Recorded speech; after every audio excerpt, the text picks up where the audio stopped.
Hello friends, good afternoon. मेरा नाम है रुपेश कुमार महतो और आपका हमारे यूट्यूब चैनल में वेलकम है। यहाँ हम क्लास 11 का चैप्टर 10 फिजिक्स में फ्लूइड मैकेनिक्स को पढ़ रहे थे, जिसमें हमने हाइड्रो स्टैटिक्स कंप्लीट कर लिया और अब हम हाइड्रोडायनेमिक्स में आए हैं और इसमें हम इम्पोर्टेंट क्वेश्चन को डिस्कस कर रहे हैं। तो आज का हमारा इस टॉपिक में इम्पोर्टेंट इस ब्रांच में यानी फ्लूइड मैकेनिक्स में इम्पॉर्टेंट टॉपिक है विस्कोसिटी में। हम लोग पढ़ेंगे विस्कोसिटी, पढ़ेंगे विस्कस फोर्स क्या होता है उसको पढ़ेंगे, और कोएफिशिएंट ऑफ विस्कोसिटी क्या होता है उसको हम लोग देखेंगे। तो आप वीडियो में कंटिन्यू बने रहिए, यहाँ आपको सब समझ में आ जाएगा, ठीक है। तो अंत तक बने रहिए वीडियो में। तो देखते हैं सबसे पहले कि विस्कोसिटी क्या होता है, यानी जिसको हम श्यानता कहते हैं, ठीक है। तो when there is a relative motion between the layers of liquid, यानी इसका कहने का मतलब है कि किसी भी तरल या द्रव में परतों के बीच में जो रिलेटिव मोशन होता है, सापेक्षिक गति होता है, तो the property due to which the relative motion opposite, तो वह प्रॉपर्टी जिसके द्वारा उनके बीच में होने वाले यानी लिक्विड के परतों के बीच में होने वाले रिलेटिव मोशन का अपोज किया जाता है, यानी उसको रोका जाता है, तो उस प्रॉपर्टी को हम कहते हैं विस्कोसिटी, ठीक है। और जिस बल के कारण अपोजिंग किया जाता है यानी रिलेटिव मोशन को अपोज किया जाता है उसको हम क्या कहते हैं, विस्कस फोर्स कहते हैं, ठीक है। तो and the opposing force develops due to viscosity, और विस्कोसिटी के कारण यानी कैसा करने यानी दो परतों के बीच में लगने वाले रिलेटिव मोशन या होने वाले रिलेटिव मोशन को अपोज करने वाले जो अपोजिंग फोर्स होता है यानी करने वाला, यानी जो रिलेटिव मोशन को रोकने वाला यानी अपोज करने वाला जो अपोजिंग फोर्स होता है उसको हम क्या कहते हैं, उसको हम कहते हैं विस्कस फोर्स, और उस फेनोमेनन को क्या कहते हैं, विस्कोसिटी कहते हैं, ठीक है। विस्कस फोर्स यानी श्यान बल कहते हैं, ठीक है।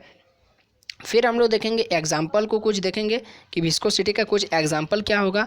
तो जैसे एग्जाम्पल में देखेंगे, after swirling a spoon in a glass of water the water stops after some time, यानी पानी के गिलास में चम्मच को घुमाकर छोड़ देने पर देखते हैं कि पानी कुछ देर बाद घूमकर वो रुक जाता है, ठीक है। तो रुक जाता है, क्यों रुक जाता है, क्योंकि उनके परतों के बीच में, पानी के परतों के बीच में जो रिलेटिव मोशन होता है उसको अपोज करता है विस्कस फोर्स, और अपोज यानी रोक कर उसको रोक देता है, यानी उसके मोशन को रोक देता है और वो कुछ देर बाद पानी रुक जाता है, ठीक है। उसके बाद हम लोग देखेंगे दूसरा एग्जाम्पल।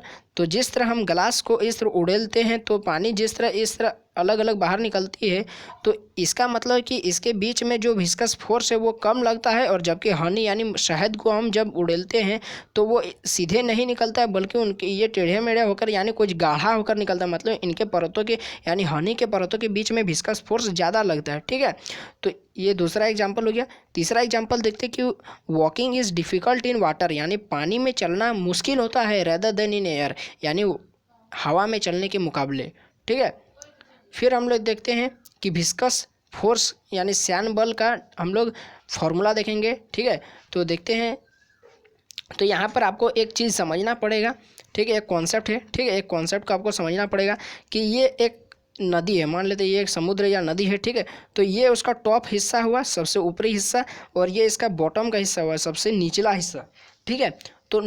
तो आप देखे होंगे कि जब यहाँ पर एक नाव तैरती है, ठीक है, एक नाव जब तैरती है तो नाव का स्पीड सबसे ज़्यादा ऊपर में होता है, और जैसे जैसे हम गहराइयों में जाते हैं तो देखते हैं कि वहाँ पर जैसे आप ही पानी में चलते हैं तो आपको चलने में कठिनाई होती है, यानी धीरे धीरे आपका जो स्पीड है वो कम होने लगता है, यानी वेलोसिटी नीचे जाने पर कम होने लगता है। और उसी को उल्टा जब हम टॉप से ऊपर की यानी बॉटम से जब हम ऊपर की ओर आएंगे तो वेलोसिटी मेरा बढ़ते जाएगा, सबसे नीचे में वेलोसिटी मेरा कितना रहेगा, वो 0 रहेगा। फिर हम धीरे धीरे ऊपर जाएंगे तो वेलोसिटी मेरा बढ़ेगा। तो वेलोसिटी क्यों बढ़ेगा, क्योंकि मेरा डिस्टेंस बढ़ रहा है, यानी हम टॉप की ओर जा रहे हैं, ऊपर की ओर, तो जिस कारण मेरा वेलोसिटी बढ़ रहा है। यानी इस तरह हम देख सकते हैं कि जो फोर्स होता है वो एरिया का तो डायरेक्टली यानी सरफेस एरिया ऑफ लेयर यानी दो लेयर के या कई सारे लेयर के सरफेस एरिया पर भी डिपेंड करता है, और साथ ही साथ वेग प्रवणता यानी वेलोसिटी ग्रेडियंट जिसको बोलते हैं, यानी वेलोसिटी यानी धीरे धीरे जैसे ऊपर जाएंगे तो वेलोसिटी बढ़ेगा, क्योंकि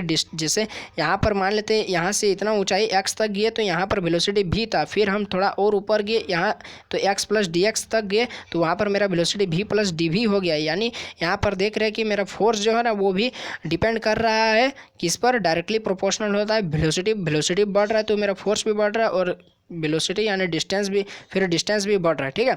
यानी वेलोसिटी ग्रेडियंट का ये डायरेक्टली प्रोपोर्शनल होगा और दोनों इक्वेशन को जब हम मिला देंगे तब मेरा यहाँ पर बनेगा एफ डायरेक्टली प्रोपोर्शनल टू ए और डी एक्स होगा। अब यहाँ पर जैसा कि वहाँ पर हमने पिछला पेज में देखा था कि वाटर का कोफिशिएंट ऑफ विस्कोसिटी, यहाँ इठो बाद में देखेंगे, ठीक है, इसको बाद में अभी देख लेंगे, ठीक है। तो सबसे पहले हम लोग यहाँ पर देखते हैं कि F directly proportional to A D X. तो यहाँ पर डायरेक्टली प्रोपोर्शनल को हटाएंगे तो एक कांस्टेंट आएगा, तो नीटा होता है कांस्टेंट, इसको नीटा कहा जाता है, ठीक है, नीटा, इसको नीटा कहा जाता है। तो नीटा होगा तो नीटा इसका कांस्टेंट के टर्म में आएगा और फिर A D X, A D V बटे डी एक्स हो गया।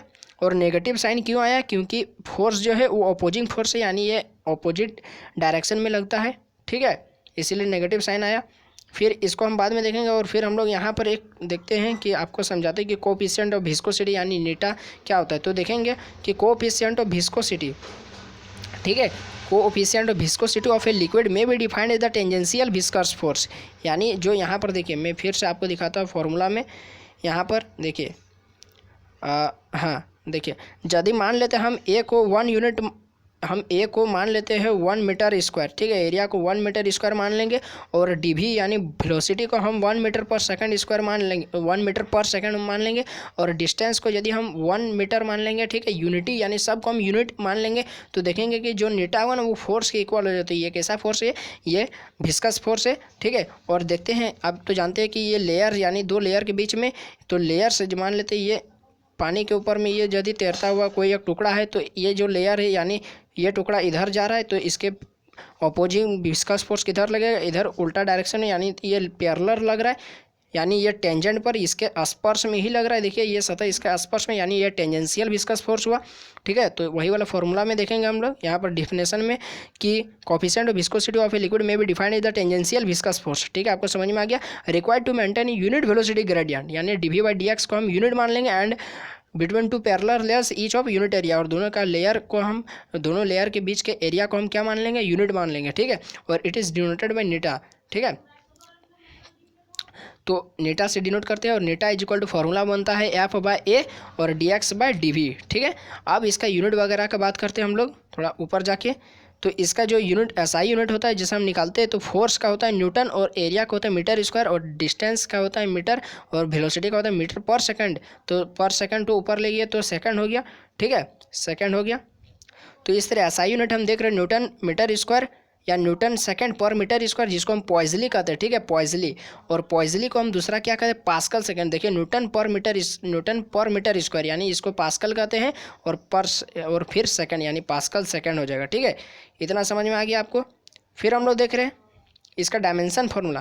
तो इसका डायमेंशन फार्मूला आप जब निकालेंगे, ठीक है, तब वहाँ पर आएगा आपका सबका फोर्स का डायमेंशन फार्मूला पुट कर देंगे, एम एल टी का पावर -2 मीटर यानी डिस्टेंस यानी एल स्क्वायर हो जाएगा, फिर सेकंड का टी हो जाएगा। जब इसको सॉल्व करेंगे तो एम एल का पावर -1 टी का पावर -1 होगा, ठीक है।